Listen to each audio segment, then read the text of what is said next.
सभी को नमस्कार दोस्तों, भाग रहते हैं ऑनलाइन क्लास में आपका स्वागत है। जैसे आप देख रहे होंगे जो थंबनेल है आपका, इसमें जो नागरिक शास्त्र का पेपर है आपका, इसमें जो फर्स्ट पेपर आज का आपका टेस्ट सीरीज आपका फर्स्ट रहेगी।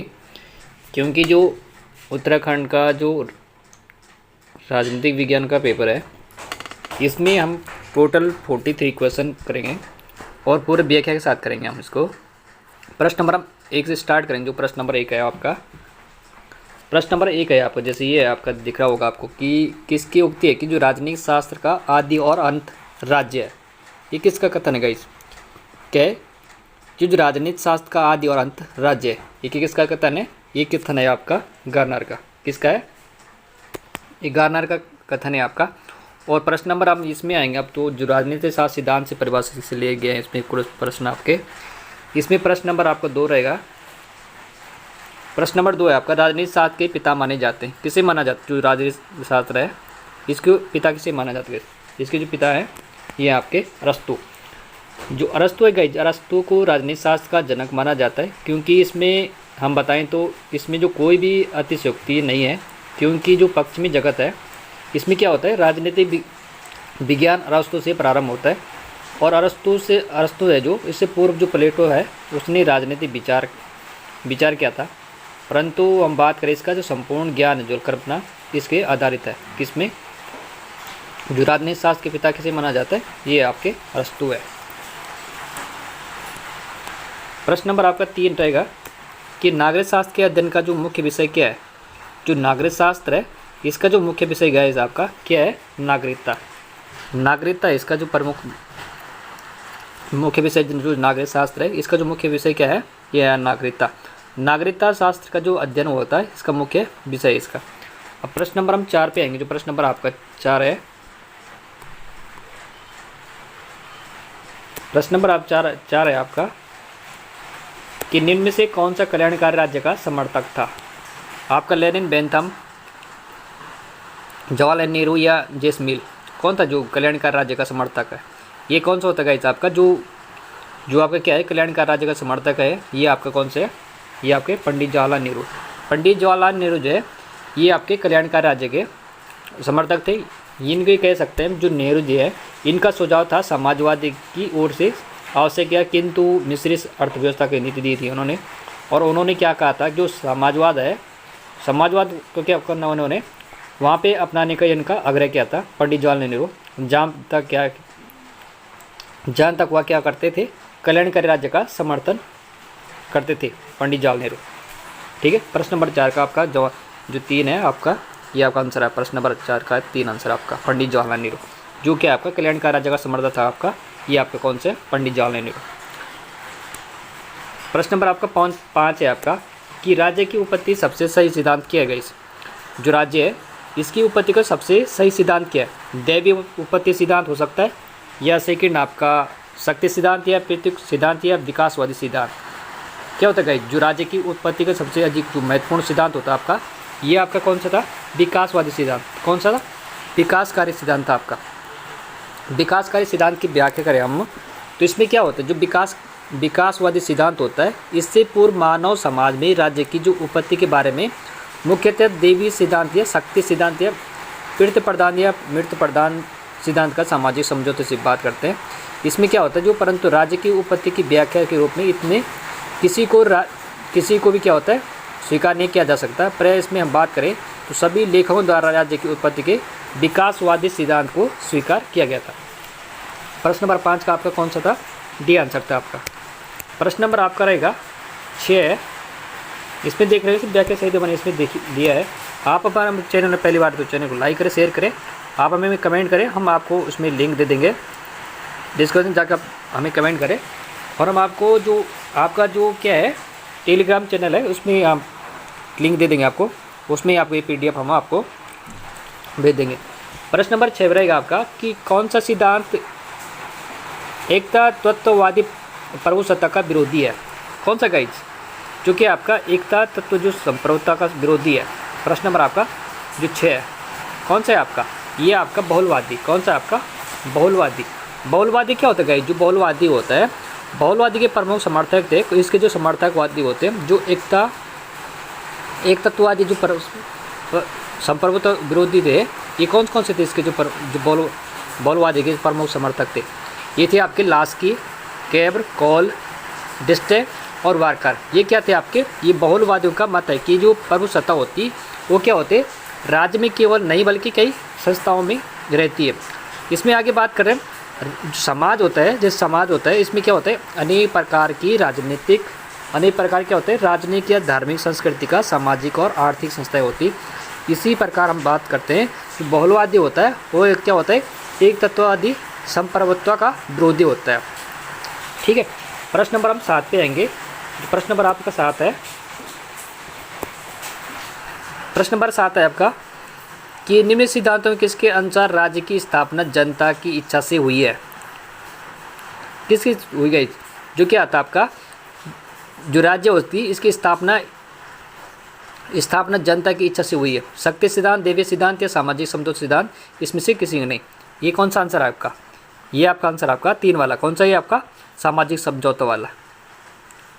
ठीक है, सामाजिक समझौता वाला। इसमें ये आपको ना उत्तर भी लिखे हुए हैं कि सामाजिक समझौता वाला। इसमें हम बात करें 17वीं 18वीं शताब्दी में, 17वीं और 18वीं शताब्दी तक राजनीतिक विचार में सामाजिक समझौते का सिद्धांत अत्यंत महत्वपूर्ण था, क्योंकि इसमें सिद्धांत के अनुसार जो राज्य होता था उसमें दैवीय न होकर मानवीय संस्था है, जिसका निर्माण प्रकृति अवस्था में रहने वाले मनुष्यों ने मिलकर सबके हित का साधन के उद्देश्य से किया था।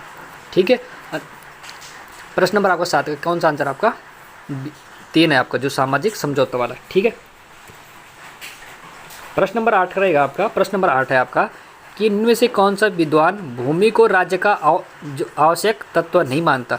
जो इसमें से जैसे हॉल स्पेंसर है, मैकआइवर डुगवी है, ये राज्य को क्या, जो भूमि होती है राज्य का आवश्यक तत्व नहीं मानता था। कौन था ये आपका? ये आपका डुगवी था। कौन था आपका? डुगवी था। ये इन्होंने को माना था कि जो कुछ विद्वान ने भूमि को राज्य का आवश्यक तत्व अंग नहीं माना, जैसे जिन्होंने क्या करा था, जो राज्य होता है उसके भूमि का राज्य का आवश्यक तत्व नहीं माना था। इसमें थे आपके डुगवी और सीले बिलोबी एवं बिलोन आदि। ये क्या थे? इन्होंने राज्य का आवश्यक तत्व नहीं माना था। सीले के अनुसार कहते हैं, जो सीले था इसके अनुसार कहते हैं, यदि केवल सरकार के सिद्धांत के अनुसार कोई भी जन समूह इकाई के रूप में संगठित हो तो उसे हम राज्य नहीं कहेंगे। ये सीले का कथन था। प्रश्न नंबर 9 रहेगा आपका कि लोकप्रिय संप्रभुता किसमें निहित होती है? किसमें होती है? जो लोकप्रिय संप्रभुता होती है इसमें देखिए रहेगा आपके, जो लोकप्रिय संप्रभुता होती है किसमें निहित होती है? ये होती है आपके किसमें? जनता में होती है। जो लोकप्रिय संप्रभुता होती है वो किसमें होती है? किसमें संप्रभुता निहित होती है? ये होती है आपकी जनता में। जो जनता में ही क्या होती है? लोकप्रिय संप्रभुता निहित होती है। इसका अर्थ होता है जनता की संप्रभुता ही है। ठीक है, प्रश्न नंबर आपका 10 रहेगा। जो प्रश्न नंबर 10 है आपका, 10 है आपका, उदारवाद किसका हित चाहता है?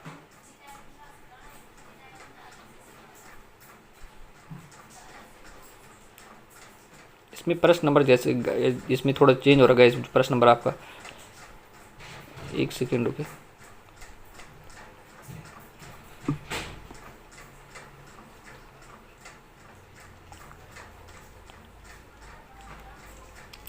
प्रश्न नंबर 10 है आपका, देख रहे हैं आपके, जो राज्य कहे जाने के लिए अति आवश्यक तत्व है। कौन सा गाइस? भूभाग, जनता, सर्वोच्च सत्ता या राष्ट्रीयता?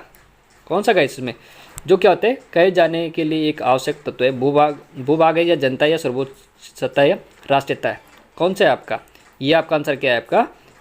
सर्वोच्च सत्ता है। कौन सा? सर्वोच्च सत्ता। इसमें क्या होता है, जो राज्य कहे जाने के लिए जो आवश्यक तत्व होते हैं वो सर्वोच्च सत्ता है। इन तत्वों में जनसंख्या होती है आपकी, सबसे पहले आपका जनसंख्या हो गया, भूभाग हो गया, सरकार और संप्रभुता। ये महत्वपूर्ण तत्व है, आवश्यक तत्व है ये। राज्य के कहे जाने वाले जो महत्वपूर्ण जो 4 तत्व आपके ध्यान रखना अपना, एक आपका भूभाग, सरकार, संप्रभुता, उसके महत्वपूर्ण तत्व आपके जनसंख्या, भूभाग, सरकार और संप्रभुता। ये राज्य के 4 महत्वपूर्ण तत्व है। प्रश्न नंबर हम 11 पे आएंगे आपके।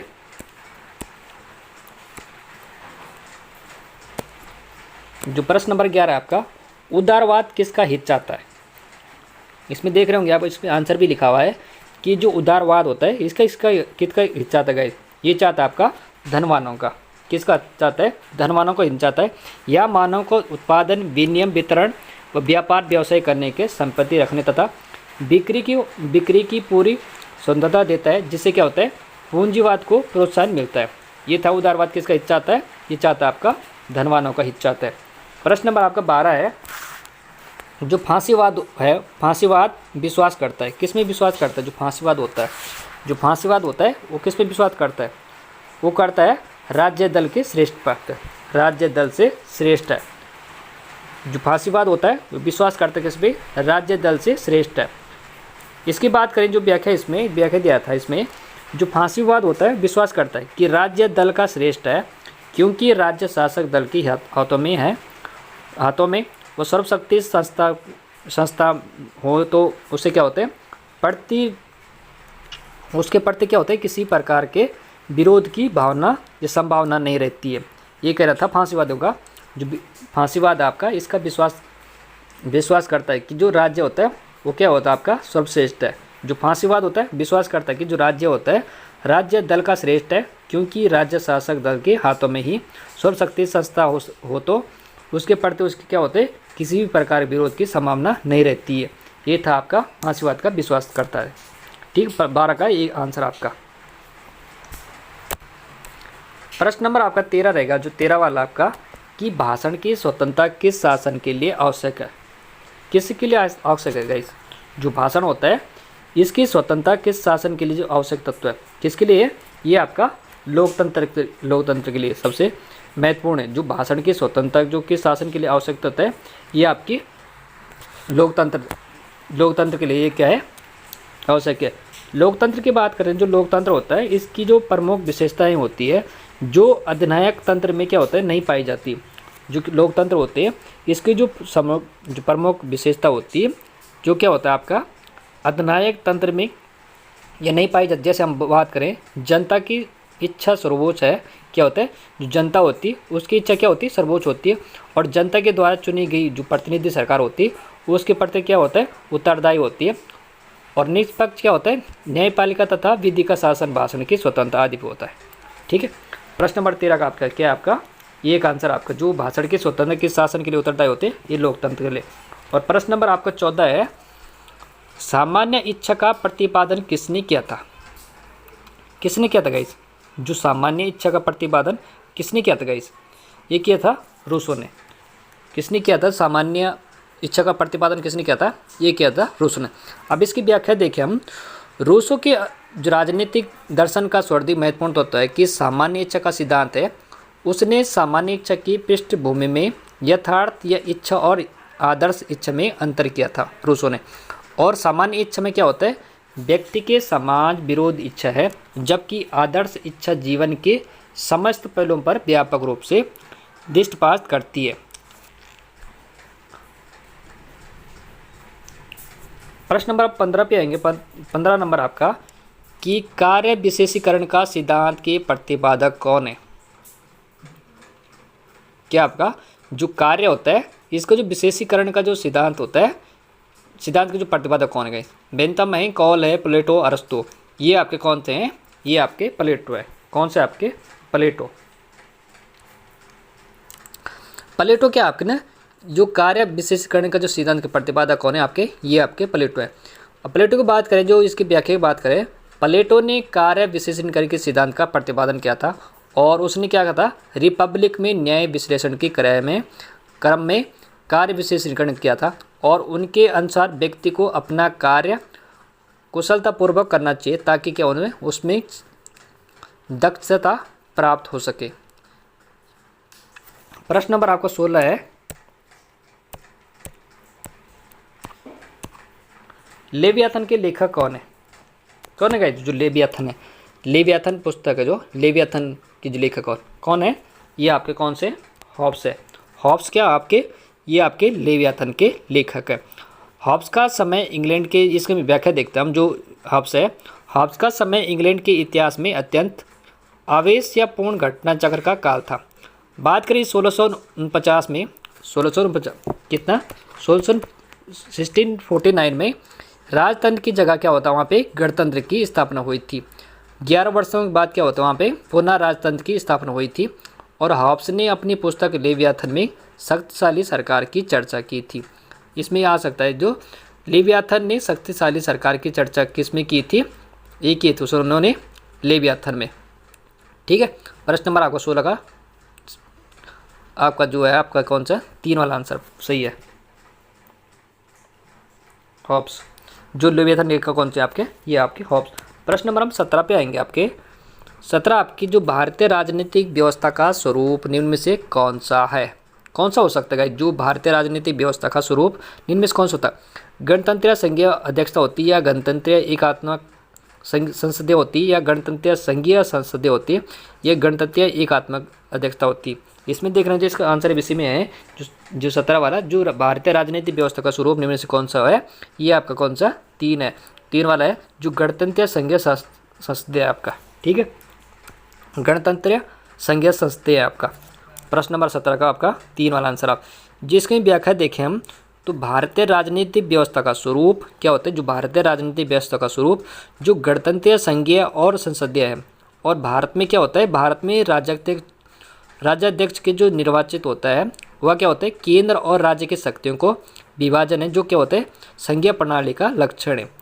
ठीक है, प्रश्न नंबर 18 पे आएंगे। जो प्रश्न नंबर 18 आपका कि निम्न में से किस समिति की रिपोर्ट का संबंध केंद्र राज्य से संबंधों से है, क्या आपका निम्न में से किस समिति की रिपोर्ट का संबंध केंद्र राज्य से संबंधित है। फर्स्ट है आपका राज्य मात्र समिति रिपोर्ट, आपका सेकंड आपका करारोपण प्रणाली जांच आयोग रिपोर्ट, और तीसरा आपका पॉल एप्पल लेवी रिपोर्ट, या चौथा आपका सरकार आयोग की रिपोर्ट। किसके अंतर्गत है जो किस समिति की रिपोर्ट का संबंध केंद्र राज्य से संबंधित हो सकता है, ये होता है आपका सरकारी आयोग से। ठीक है, सरकारी आयोग रिपोर्ट से होता है। इसकी व्याख्या देखते हम जो सरकारी आयोग की रिपोर्ट की बात करें तो केंद्र और राज्य क्या होता है, केंद्र राज्य संबंध में संपूर्ण ढांचे का विचार करने के लिए क्या होता है केंद्रीय सरकार द्वारा क्या होता है, केंद्रीय सरकार मार्च 1983 में न्यायमूर्ति रणजीत सिंह की सरकारी आयोग की अध्यक्षता में सरकारी आयोग की नियुक्ति की गई थी। इसमें बात करते हैं यद्यपि राज्य मात्र समिति के केंद्र तथा राज्य संबंध में पर आधारित थी, लेकिन यह क्या था, यह एक समिति तमिलनाडु सरकार द्वारा गठित की गई थी एवं अपनी रिपोर्ट भी राज्य सरकार के प्रस्तुत की थी। और केंद्र सरकार द्वारा क्या होता है राजमात्र समिति की सिफारिशों को पूरी तरह खारिज कर दिया था। अतः उपयुक्त विकल्प में से 4 इसमें सही होगा, क्योंकि जो क्या था आपका जो किस समिति की रिपोर्ट के संबंध केंद्र राज्य संबंधित होता है वो आपका कौन सा था, सरकारी आयोग की रिपोर्ट। ठीक है, प्रश्न नंबर आपका 18 वाला का आपका डी आंसर आपका। प्रश्न नंबर 20 रहेगा आपका कि भारतीय संविधान सभा का निर्माण किस योजना के अंतर्गत हुआ था। किसके अंतर्गत हुआ था, जो भारतीय संविधान सभा का निर्माण किस योजना के तहत हुआ था, ये हुआ था आपका मंत्रिमंडल मिशन की योजना तक। ठीक है, प्रश्न नंबर 19 का एक आंसर आपका जो भारत क्या था आपका भारतीय संविधान सभा का निर्माण किस योजना के अंतर्गत हुआ था, ये हुआ था आपका मंत्रिमंडल मिशन योजना। भारत में संविधान सभा का निर्माण मंत्रिमंडल योजना के अंतर्गत हुआ था। ये आपका प्रश्न नंबर आपका कौन सा वाला 19 वाला ये आंसर आपका। प्रश्न नंबर 20 देख रहे होंगे आप, जो प्रश्न नंबर 20 है आपका, प्रश्न नंबर 20 है आपका कि निम्न में से मौलिक अधिकारों में से किसी आपातकाल में निलंबित नहीं किया जा सकता है। कौन सा गाइज, किसे निलंबित नहीं किया जा सकता, ये आपका कौन सा वाला आपका सेकंड वाला है, कौन सा आपका जीवन का अधिकार। कौन सा आपका जीवन का अधिकार जो क्या है मौलिक अधिकारों में से जो आपातकाल में निलंबित नहीं किया जा सकता, ये आपका कौन सा है जीवन का अधिकार।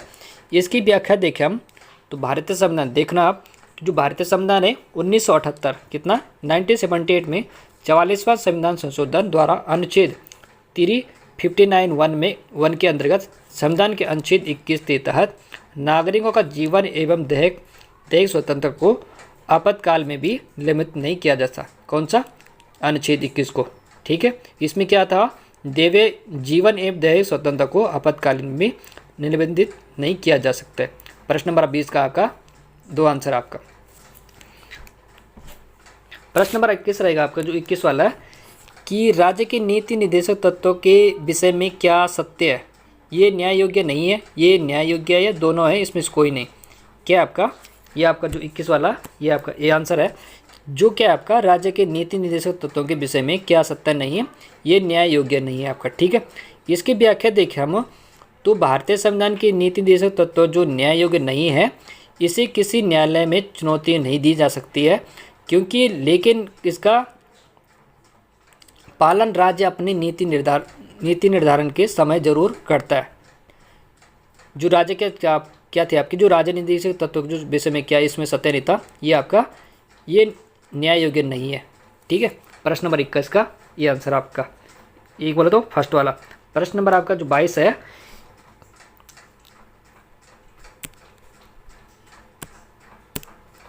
प्रश्न नंबर जो 22 है आपका, जो संसद के संयुक्त अधिवेशन को कौन संबोधित करता है?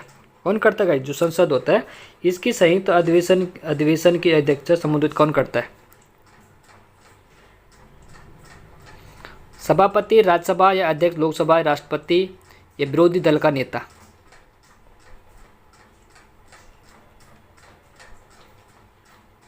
कौन करता है? ये करता है आपका लोकसभा का अध्यक्ष। कौन करता है? लोकसभा का अध्यक्ष।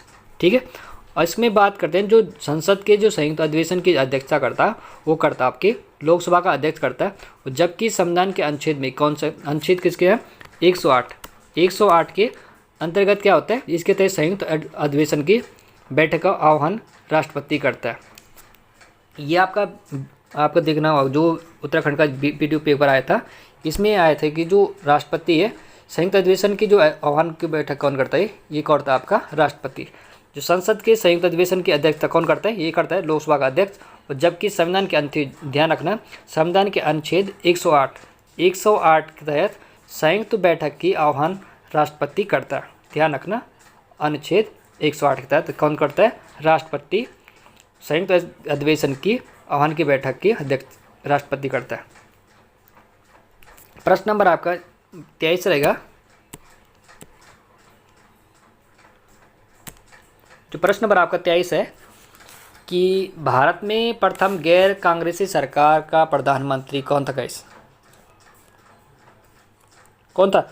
जो भारत में तो क्या था? भारत में प्रथम गैर कांग्रेसी सरकार का प्रथम सरकार के जो प्रधानमंत्री कौन था? ये थे आपके मोरारजी देसाई। कौन थे आपके? मोरारजी देसाई थे। ये क्या थे? कांग्रेस सरकार के प्रथम गैर कांग्रेसी प्रधानमंत्री थे। कौन थे आपके? मोरारजी देसाई। इसमें प्रथम गैर कांग्रेस सरकार के जो प्रधानमंत्री थे ये मोरारजी देसाई थे, जिनका कार्यकाल ध्यान रखना, इनका कार्यकाल कब से रहा? 24 मार्च से 1977 18 जुलाई 1979 तक था। जो मोरारजी के बाद क्या था? चरण सिंह प्रधानमंत्री बने थे, जिनका कार्यकाल मात्र कितना था? 6 महीने था। इसी क्रम में चरण सिंह के बाद क्या होता? पीवी सिंह फिर चंद्रशेखर प्रधानमंत्री बने थे। प्रश्न नंबर आपका 24 है, संघीय लोक सेवा आयोग के अध्यक्ष नियुक्ति कौन करता है? जो संघीय लोक सेवा आयोग होता है इसकी अध्यक्ष की नियुक्ति कौन करता है? इसकी जो अध्यक्ष की नियुक्ति करता है आपका, ये करता है आपका कौन करता है? राष्ट्रपति। जो संघीय लोक सेवा आयोग है इसकी जो अध्यक्ष का नियुक्ति करता है आपका, ये करता है आपका राष्ट्रपति। इसमें हम व्याख्या की बात करें तो संघ लोक सेवा आयोग के अध्यक्ष की नियुक्ति संविधान के अनुच्छेद, ध्यान रखना, जो संविधान के अनुच्छेद 316 के तहत राष्ट्रपति द्वारा करते हैं। ठीक है, प्रश्न नंबर 25 पे आएंगे हम।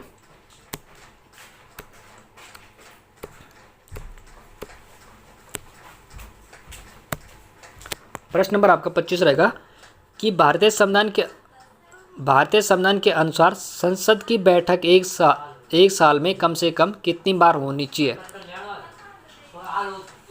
क्या होता है? जो भारतीय संविधान के अनुसार संसद की बैठक एक साल में सबसे कम कितनी बार होनी चाहिए? कितनी बार होनी चाहिए? ये आपके कितने? 2 बार। जो भारतीय संघ लोक सेवा आयोग अध्यक्ष की नियुक्ति, ये ध्यान रखना, ये अब था आपका राष्ट्रपति नियुक्ति करता है। जो भारतीय संघ लोक सेवा आयोग के अध्यक्ष की नियुक्ति कौन करता है? ये करता है आपका राष्ट्रपति। ये कौन था आपका? संघ लोक सेवा आयोग की अध्यक्ष नियुक्ति संविधान के अनुच्छेद 316 के तहत राष्ट्रपति करता है। ठीक है,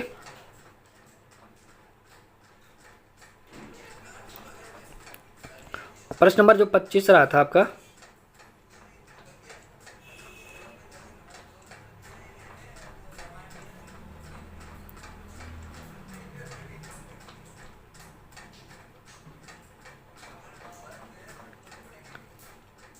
इसमें जो 25 वाला गाइस आप इसे एक बार रिपीट कर रहे हैं। जो भारतीय संविधान के अनुसार संसद की बैठक एक साल में कम से कम कितनी बार होनी चाहिए, ये आपकी कितनी 2 बार है। ठीक है, 2 बार होती है। इसमें व्याख्या की बात करें तो संसद की बैठक एक साल में 3 बार होती है। क्या होती है? संसद की बैठक एक साल में 3 बार होती है, लेकिन अनुच्छेद, ध्यान रखना, अनुच्छेद 85 के अनुसार एक सत्र की अंतिम बैठक और आगामी सत्र की प्रथम बैठक के लिए नियत तारीख के बीच 6 मास का अंतर नहीं होगा, अर्थात कम से कम लोकसभा की बैठक 2 बार होनी चाहिए। ठीक है। प्रश्न नंबर आपका 26 है, जो भारतीय संविधान के किस अनुच्छेद में राष्ट्रपति को सरकार से सूचना प्राप्त करने का अधिकार प्रदान किया गया? प्रश्न नंबर आपका 26 देखना, जो भारतीय संविधान के किस अनुच्छेद में राष्ट्रपति को सरकार से सूचना प्राप्त करने का अधिकार प्रदान किया गया? ये आपका 78 का के अंतर्गत। ठीक है, 78 का के अंतर्गत क्या होता है?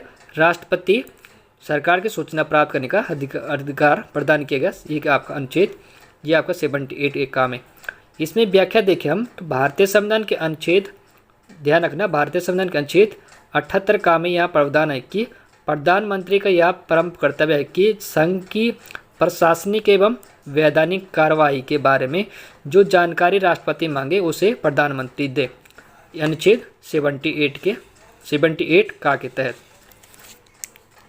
प्रश्न नंबर आपका 27 है कि राज्य विधानसभा का चुनाव कराता है, कौन कराता है? मुख्यमंत्री, मुख्य चुनाव अधिकारी, गवर्नर या मुख्य सचिव? कौन कराता है गाइस? ये कराते आपके, कौन कराते हैं आपके? ये आपके कौन है? ये आपके मुख्य सूचना अधिकारी है।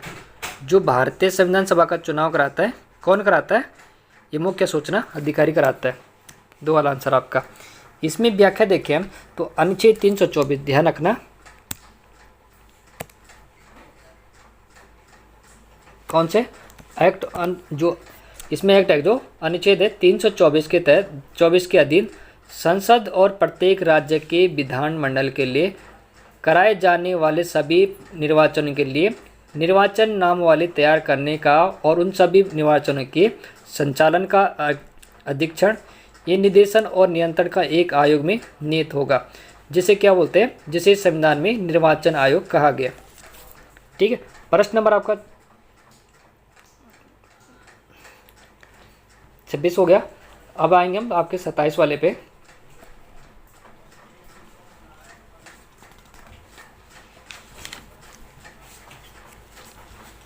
छब्बीस 27 हो गया था।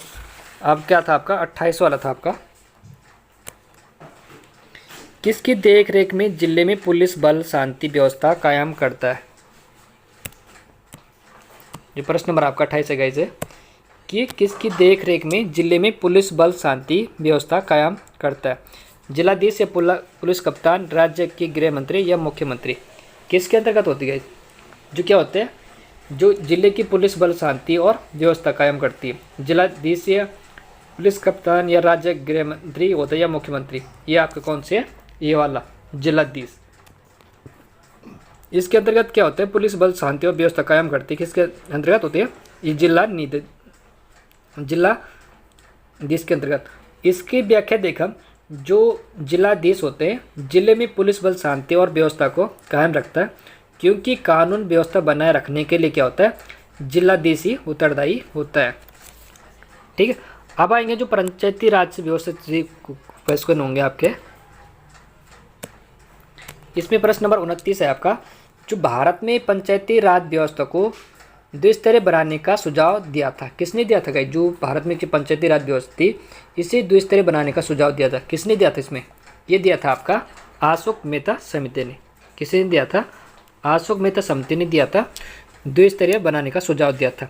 इसकी व्याख्या देखें हम तो इसकी व्याख्या है कि बलवंत राय मेहता द्वारा की गई सिफारिश में आई कमियों को दूर करने के लिए अशोक मेहता की अध्यक्षता में क्या होता है? जो पंचायती राज समिति का गठन होता है, ये होता है 1977 में इसका गठन होता है, और 1978 में क्या होता है? इस समिति ने केंद्र सरकार को अपनी रिपोर्ट सौंपी थी, जिसके अनुसार क्या होता है? पंचायत को दो स्तरों पर गठित हो, जिसके अंतर्गत क्या होता है, जिला स्तर होता है आपका, जिला स्तर, जिला परिषद या ब्लॉक, ये स्तर पर होता है, ये मंडल पंचायत हो सकता है आपका। ठीक है, प्रश्न नंबर आपको 29 का आपका कौन सा, आपका 3 वाला आपका अशोक मेहता समिति। ठीक है, प्रश्न नंबर आपका 30 है कि दबाव समूह का मुख्य उद्देश्य होता है, क्या होता है गाइस, जो राजनीतिक दल दबाव समूह होते हैं इसका मुख्य उद्देश्य क्या होता है, इसका जो मुख्य उद्देश्य होता है आपका, ये क्या होता है, अपने सदस्यों के हित को विकसित करना होता है। प्रश्न नंबर 30 का ये आपका 3 वाला आंसर है। जो दबाव समूह होता है इसका जो मुख्य उद्देश्य क्या होता है, अपने सदस्यों के हित को विकसित करना। इसकी जो व्याख्या देखें हम तो, जो दबाव समूह होता है, दबाव समूह का जो मुख्य उद्देश्य होता है वो क्या होता है, वो अपने सदस्यों के हितों को विकसित करना होता है। दबाव समूह अपने सदस्यों के हित के लिए क्या होता है, सरकार पर दबाव डालते हैं तथा संवैधानिक क्या होता है, संवैधानिक और असंवैधानिक संसाधनों का प्रयोग करता है दबाव समूह। ठीक है, प्रश्न नंबर आप जो आंसर है प्रश्न नंबर 30 का, ये 3 वाला आंसर आपका। प्रश्न नंबर 31 है आपका कि 31 है आपका कि निम्नलिखित में से कौन सी दल पद्धति लोकतंत्र के स्थायित्व के लिए सबसे जो उपयुक्त है। एक दलीय प्रधानता होती है, दल रहित होता है, बहुदलीय, द्विदलीय होता है। कौन सा होता है जो क्या होता है, दल पद्धति लोकतंत्र या स्थायित्व के लिए सबसे उपयुक्त कौन सा दल होता है, इसमें एक दलीय प्रधानता होती है, या दलीय रहित होती है, या बहुदलीय होती है, द्विदलीय होती है। कौन सा इसमें सबसे महत्वपूर्ण होता है गाइस, ये होता है आपका कौन सा, चौथा, कौन सा, द्विदलीय व्यवस्था। इसकी व्याख्या देखें हम तो लोकतंत्र को आधुनिक काल में क्या होता है, जो लोकतंत्र होता है उसमें जो आधुनिक काल में शासन का जो सर्वश्रेष्ठ रूप माना जाता है, क्योंकि जो लोकतंत्र में होता है, जो लोकतंत्र होता है इसके क्या स्थायी तत्व के लिए सबसे उपयुक्त द्विदलीय व्यवस्था होती है। और जो बहुदलीय व्यवस्था की बात करें हम, जो बहुदलीय व्यवस्था होती है इसका निर्माण अपेक्षाकृत संयुक्त दलों के दबाव पर निर्णय करने का लगता है, जबकि द्विदलीय व्यवस्था का सबसे उपयुक्त उदाहरण संयुक्त राज्य अमेरिका की जो प्रजातांत्रिक व्यवस्था है। प्रश्न नंबर आपका जो 31 है इसका आंसर क्या है आपका, जो दलीय पद्धति लोकतंत्र के स्थायी तत्व के लिए सबसे उपयुक्त दल है आपका, ये आपका कौन सा, द्विदलीय व्यवस्था। ठीक, द्विदलीय व्यवस्था सबसे महत्वपूर्ण है। प्रश्न नंबर 31 का आपका 4 वाला आंसर सही है। प्रश्न नंबर आप रहेंगे आप 32 आपका कि निम्न में से दबाव समूह माना जाता है, क्या माना जाता है, जो दबाव समूह होता है जो किसे दबाव समूह माना जाता है, भारतीय राष्ट्रीय श्रमिक कांग्रेस या अंतर्राष्ट्रीय श्रम संगठन होते हैं, जो राष्ट्रीय स्वयं सेवक संघ होता है या भारत सेवा समाज, किसे माना जाता है 32 वाला, किसे दबाव समूह माना जाता है, किसे मानते हैं, ये आपका कौन सा वाला, ये वाला जो भारतीय राष्ट्रीय श्रमिक कांग्रेस। ठीक है, ये वाला।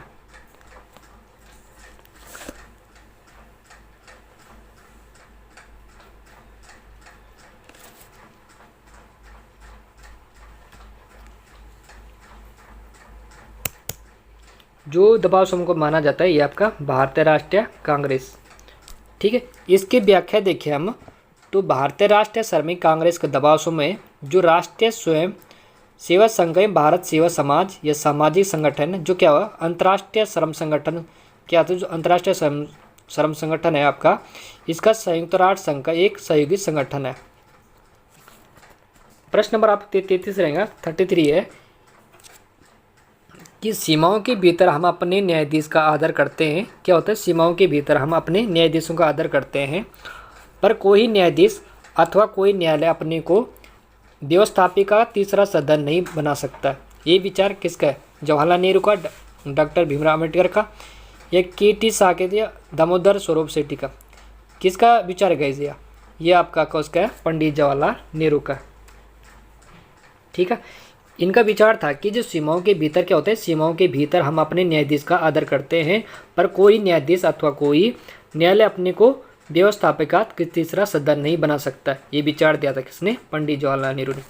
प्रश्न नंबर 34 रहेगा आपका कि स्वनिर्माण का सिद्धांत दुधारी तलवार है, किसने दिया था, किसका कथन गाइस, कि जो क्या होता है, जो स्वनिर्माण जो क्या आपका स्वनिर्माण स्वनिर्णय का जो सिद्धांत दुधारी तलवार किसने कहा था गाइस? किसने कहा था? वुडरो विल्सन या लॉर्ड कर्जन या रविंद्रनाथ टैगोर, वेल्टन रसल ने? ये आपका कौन सा था? ये वाला आंसर आपका कौन सा? वुडरो विल्सन ने। इसमें आप देख रहे होंगे, इसमें आंसर पे इसमें इनको इंक्लूड करे हुए हैं। जो आपको स्वनिर्णय सिद्धांत द्विधारी तलवार का जिस तलवार है, ये दिया था आपका वुडरो विल्सन ने। ठीक है, वुडरो विल्सन ने। प्रश्न नंबर आपका 35 है कि राष्ट्रीयता सभ्यता के लिए एक खतरा है, किसने कहा था? जो राष्ट्रीयता होती है वो सभ्यता के लिए एक खतरा है, किसने कहा था? रविंद्रनाथ टैगोर, महात्मा गांधी, जेसमिल या मैकियावेली ने? ये कहा था आपका रविंद्रनाथ टैगोर ने। इसमें व्याख्या देखें तो रविंद्रनाथ टैगोर के अनुसार कहते हैं कि जो यूरोपीय राज्य संगठन की भावनाओं से प्रेरित हुए थे वो, और जिसने क्या था, व्यक्ति और समाज की सृजनात्मक क्षमता को धूल में मिला दिया था। इसी के आधार पर टैगोर ने राष्ट्रवाद का खंडन किया और उन्होंने कहा था कि मानवतावाद की भावना पर आधारित अंतर्राष्ट्रीय दबाव का, जो अंतर्राष्ट्रीयवाद का समर्थन किया था उन्होंने। जो राष्ट्रीयता का क्या था, राष्ट्रीयता का सभ्यता के लिए खतरा माना था उन्होंने।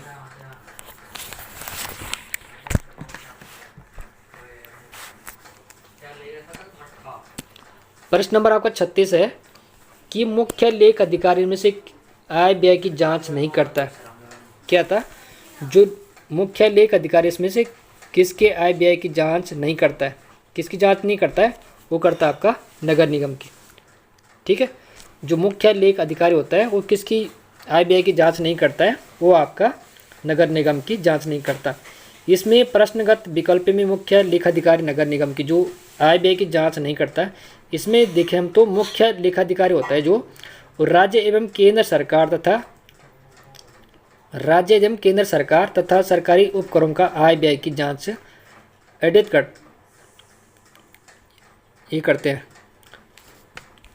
करते हैं। ठीक है, प्रश्न नंबर आपका 36 का कौन सा आपका 3 वाला आंसर आपका नगर निगम। प्रश्न नंबर आपको 37 रहेगा कि इनमें से कौन नौकरशाही की विशेषता नहीं है? कौन सी नहीं गाइस? जो क्या आता है नौकरशाही की विशेषता नहीं होता आपकी, जो नई विशेषता आपकी अध्यक्षता। ठीक है, अध्यक्षता। प्रश्न नंबर 37 का आपका 3 आंसर। तो प्रश्न अध्यक्षता नौकरशाही की विशेषता नहीं। नौकरशाही की विशेषता स्थायी तत्व, तटस्थता तथा गोपनीयता होती है। ठीक है, तटस्थता या गोपनीयता होती है नौकरशाही की। प्रश्न नंबर 38 आएगा आपका। तो 38 है कि इनमें से कौन सा राज्य नहीं है? राजस्थान, नेपाल, बांग्लादेश, श्रीलंका। ये पॉलिटिकल से संबंधित क्वेश्चन है कि जो क्या आपका राज्य नहीं है, जैसे आपका राजस्थान होगा, नेपाल, बांग्लादेश, श्रीलंका। इसमें क्या है आपका, ये आपका कौन सा नहीं है आपका? ये राजस्थान। ये पॉलिटिकल के सब्जेक्ट के अनुसार है। इसमें हम व्याख्या देखें तो मानव समाज के किसी समुदाय को क्या होता है? मानव समाज के किसी समुदाय को राज्य कहलाने के लिए इनमें से 4 तत्वों का होना आवश्यक होता है। ठीक है, ध्यान रखना, जो मानव समाज के किसी समुदाय को राज्य कहलाने के लिए इनमें से 4 तत्वों का होना आवश्यक है। सबसे पहले क्या है आपका? जनसंख्या होनी चाहिए, निश्चित भूभाग होना चाहिए, संप्रभुता होनी चाहिए और सरकार होनी चाहिए। तभी क्या हो सकता है? वो यही राज्य हो सकता है। तो राजनीतिक शास्त्र में राज्य का अर्थ होता है संघ राज्य से होता है। क्या होता है? संघ राज्य से होता है, जिसमें भारत संघ राज्य जो राजस्थान है आपका, राजस्थान उसके अंतर्गत क्या होता है? निहित है। संप्रभुता किस में है? भारत में निहित है। ठीक है, प्रश्न नंबर आपका 38 का आपका कौन सा आंसर आपका? जो कौन सा राज्य नहीं आपका? ये आपका ये वाला। इसमें व्याख्या देख ली होगा आपने।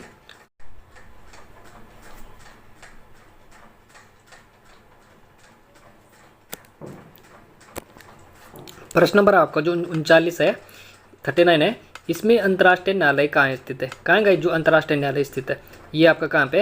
हैंग में स्थित है। अंतर्राष्ट्रीय न्यायालय की स्थापना कब होती? जो अंतर्राष्ट्रीय न्यायालय है इसकी स्थापना होती 3 अप्रैल 1946 में इसकी स्थापना होती। जो अंतर्राष्ट्रीय न्यायालय है इसकी स्थापना कब होती है? 3 अप्रैल 1946 में होती है। वो कहाँ होती? हैंग हॉलैंड में होती है। और जो अंतर्राष्ट्रीय न्यायालय में क्या होता है? जो अंतर्राष्ट्रीय न्यायालय है इसमें क्या होता है? 15 न्यायाधीश होते हैं। कितने न्यायाधीश होते हैं? 15 न्यायाधीश होते हैं। ठीक है, 15 क्या होते हैं, न्यायाधीश होते हैं। इनका जो कार्यकाल होता है वो कितना होता है, 9 वर्ष का होता है। 9 वर्ष की अवधि के लिए अपनी 9 वर्ष के लिए अवधि के लिए तथा अपनी कार्य अवधि की समाप्ति के बाद क्या होते हैं, पुनः क्या होते हैं, निर्वाचित किए जा सकते हैं। इसमें न्यायालय की गणपूर्ति के लिए क्या होते हैं, न्यायालय की गणपूर्ति के लिए 9 न्यायाधीशों की संख्या होनी चाहिए। इसमें जो संयुक्त राष्ट्र संघ के जो सबसे शक्तिशाली 5 सदस्य हैं उनके नाम कौन कौन से हैं, इनके नाम ध्यान रखना, ABCFR। ये संयुक्त राष्ट्र संघ के सबसे 5 शक्तिशाली देश हैं। कौन से, ध्यान रखना, जो अंतर्राष्ट्रीय न्यायालय में जो सबसे शक्तिशाली देश हैं ये कौन से हैं, इन देशों के नाम रखना, ABCFR। सबसे पहले आपका कौन सा है, अमेरिका, ब्रिटेन, रूस, अमेरिका, ब्रिटेन, चाइना, फ्रांस और रूस। ये क्या है, संयुक्त राष्ट्र संघ के 5 सदस्य हैं। कौन सा, ABCFR। ABCFR का ध्यान रखना, कौन सा, एक अर्थ है आपका अमेरिका, B से आपका ब्रिटेन, C से आपका चाइना, F से आपका फ्रांस, R से आपका रूस। ये 5 सदस्य हैं संयुक्त राष्ट्र संघ के सबसे शक्तिशाली। बात करें हम आपके 40 वाला संयुक्त राष्ट्र 40 वाला जो रहेगा आपका प्रश्न नंबर 40 रहेगा आपका कि संयुक्त राष्ट्र संघ की स्थापना कब होती है, गाइस। जो संयुक्त राष्ट्र है इसकी संयुक्त राष्ट्र संघ की स्थापना कब होती है, इसकी जो स्थापना होती है सन 1945 में होती है। कब होती है, 1945 में। 1945 में क्या होती है, संयुक्त राष्ट्र संघ की स्थापना होती है। तो ध्यान रखना आप, इसका हम व्याख्या से बात करें। जो संयुक्त राष्ट्र संघ की स्थापना होती है इसकी स्थापना होती कब होती है, 25 अप्रैल 1945 को। ठीक है, 25 अप्रैल 1945 को क्या होता है, संयुक्त राष्ट्र संघ की स्थापना होती। वो कहाँ होती, अमेरिका के शहर सैन फ्रांसिस्को में इसकी क्या हो, यहाँ स्थापना होती। यहाँ पे क्या होता है, अंतर्राष्ट्रीय संगठन से संबंधित संयुक्त राष्ट्र जो संयुक्त राष्ट्र है यहाँ पे सम्मेलन आयोजित किए जाते हैं। और इस सम्मेलन में क्या होता था, 50 राष्ट्रों के प्रतिनिधियों ने हिस्सा लिया था। कितने, 50 राष्ट्रों के प्रतिनिधियों ने यहाँ पे क्या लिया था, हिस्सा लिया था। इसमें पहले बताए होंगे, इसमें क्या थे, 5 स्थायी सदस्य थे। ध्यान रखना, जो 5 स्थायी सदस्य थे वे कौन से थे, मैंने बताया था आपका ABCFR। ये क्या थे आपका, अमेरिका, ब्रिटेन, चीन, फ्रांस और रूस। ये कौन से थे, संयुक्त राष्ट्र संघ के क्या 5 स्थायी राष्ट्रों के नाम है। ठीक है, इसमें इसके राष्ट्रों के प्रतिनिधि तैयार किया जाए। इसके संयुक्त राष्ट्र संघ का जो अधिकार पत्र तैयार किया गया था, इसमें क्या था, 29 अक्टूबर, ध्यान रखना, कब आपका 29 अक्टूबर 1945 को सभी सदस्य राष्ट्रों की स्वीकृति के बाद क्या होता, चार्टर प्रभावी हो गया था। और संयुक्त राष्ट्र संघ की स्थापना कब होती, 24 अक्टूबर, ध्यान रखना आप, 24 अक्टूबर 1945 को में क्या होते हैं, संयुक्त राष्ट्र संघ की स्थापना होती है। अब प्रश्न नंबर हम 41 पे आएंगे आपका। इसमें 41 आपका कि संयुक्त राष्ट्र संघ का महामंत्री का कार्यकाल कितने वर्ष का होता है, कितने वर्ष का होता है। जो संयुक्त राष्ट्र क्या होता है आपका, संयुक्त राष्ट्र संघ जो महामंत्री होता है इसका कार्यकाल कितने वर्ष का होता है, इसका जो कार्यकाल होता है कितने वर्ष का होता है, ये होता है आपका 5 वर्ष। ठीक है, जो संयुक्त राष्ट्र संघ के महामंत्री होते हैं इनका कार्यकाल, ध्यान रखना आप, इनका जो कार्यकाल होता है वो होता है आपका 5 वर्ष। इसमें हम बात करते हैं तो सचिवालय संयुक्त राष्ट्र संघ का जो प्रशासनिक अंग है। और सचिवालय में जो महासचिव तथा अन्य कर्मचारी होते हैं वह महासचिव का संस्था मुख्य प्रशासनिक अधिकारी होता है। इसका जो कार्यकाल होता है वो कितना होता है, वो होता है आपका 5 वर्ष। ठीक है, 5 वर्ष क्या होते हैं, इसका कार्यकाल होता है। प्रश्न नंबर 42 पे आएंगे हम। 42 है आपका, फॉरवर्ड ब्लॉक है इसकी स्थापना किसने की थी। इस तो नॉर्मल क्वेश्चन है आपका, जो फॉरवर्ड ब्लॉक है इसकी स्थापना किसने की थी, ये की थी आपके सुभाष चंद्र बोस ने। ठीक है, कौन करता है इसकी स्थापना, सुभाष चंद्र बोस करते हैं। और इनके व्याख्या देखें हम तो 3 मई 1939 को 3 मई 1939 को सुभाष चंद्र बोस ने फॉरवर्ड ब्लॉक की स्थापना की थी। वो अगस्त 1939 में अखिल भारतीय राष्ट्रीय कांग्रेस कमेटी का तथा बंगाल कांग्रेस कमेटी के अध्यक्ष पद से सुभाष चंद्र बोस ने क्या हटा दिया गया था। साथ में क्या होता है, साथ में जो कांग्रेस के सभी पदों पे उन्होंने अपने 3 वर्ष के लिए किया गया था, अयोग्य घोषित किया गया था सुभाष चंद्र बोस को। ठीक है, और प्रश्न नंबर आपका लास्ट रहेगा 43 वाला। इसमें 43 वाला लास्ट है आपका कि स्वराज दल की स्थापना का मुख्य क्या था गाइस। जो स्वराज दल है इसका स्थापना का मुख्य मुद्दा क्या था आपका, इसमें एक मुख्य मुद्दा क्या था आपका, क्या था गाइस। इसमें मुद्दा हो रखा, जो मुख्य मुद्दा क्या था, संयुक्त राष्ट्र जो स्वराज दल का जो स्थापना का जो मुख्य मुद्दा क्या था। इसका मुख्य मुद्दा क्या था आपका, काउंसिलिंग प्रवेश। क्या था आपका, ध्यान रखना, इसका जो मुख्य मुद्दा था आपका काउंसिल प्रवेश। जो स्वराज दल की जो स्थापना का मुख्य मुद्दा क्या था आपका, ये था आपका काउंसिल प्रवेश। इसकी व्याख्या देखिए हम तो क्या होता है, मोतीलाल नेहरू और CR दास, क्या था, मोतीलाल नेहरू और CR दास के द्वारा, क्या आपका मोतीलाल नेहरू और CR दास के ने 1923 में क्या होता है, 1923 के चुनाव के माध्यम से विधानमंडल में पहुंचने की योजना बनाई। 1922 के कांग्रेस के था इस अधिवेशन में क्या होता है, इस अधिवेशन में बहुमत के साथ क्या होता है, अस्वीकार कर दिया जाता है। और क्या होता है, परमाणु स्वरूप क्या होता है, इन दोनों लोगों ने मिलकर मार्च 1923 में, ध्यान रखना, मार्च 1923 में इलाहाबाद में स्वराज दल की स्थापना की थी। इसे कांग्रेस की अधिवेशन में कांग्रेस की अधिवेशन में अध्यक्षता का CR दास ही थे। ठीक है, स्वराज दल की स्थापना का जो मुख्य उद्देश्य होता है वो था आपका काउंसिल प्रवेश। और मोतीलाल नेहरू और CR दास 1923 में चुनाव के माध्यम से क्या होते हैं, विधानमंडल में पहुंचने की योजना बनाए थे। और ये कब बनाते हैं, 1922 में कांग्रेस की अधिवेशन में बहुमत दल के स्वीकार करता है। और इसके जो परिणाम स्वरूप होते हैं, इन दो लोगों ने मिलकर क्या किया था, 1923 में क्या होता है, 1923 में इलाहाबाद में स्वराज दल की स्थापना की थी। और कांग्रेस के अधिवेशन में इसकी अध्यक्षता कौन करते हैं, उस टाइम इसकी अध्यक्षता कौन करते हैं, तो उस टाइम जो कांग्रेस की अध्यक्षता करते हैं ये करते हैं आपके CR दास द्वारा ही इसकी अध्यक्षता की जाती है 1923 में। थैंक यू गाइस, लास्ट तक बने रहने के लिए। अगर आप हमारे चैनल में पहली बार आए तो चैनल को लाइक करें, शेयर करें, सब्सक्राइब करें और बगल में बेल आइकन बटन दबाएं। जो भी वीडियो हम अपलोड करें वो सबसे पहले आपके पास पहुंचे। थैंक यू, मिलते हैं नेक्स्ट सीरीज में।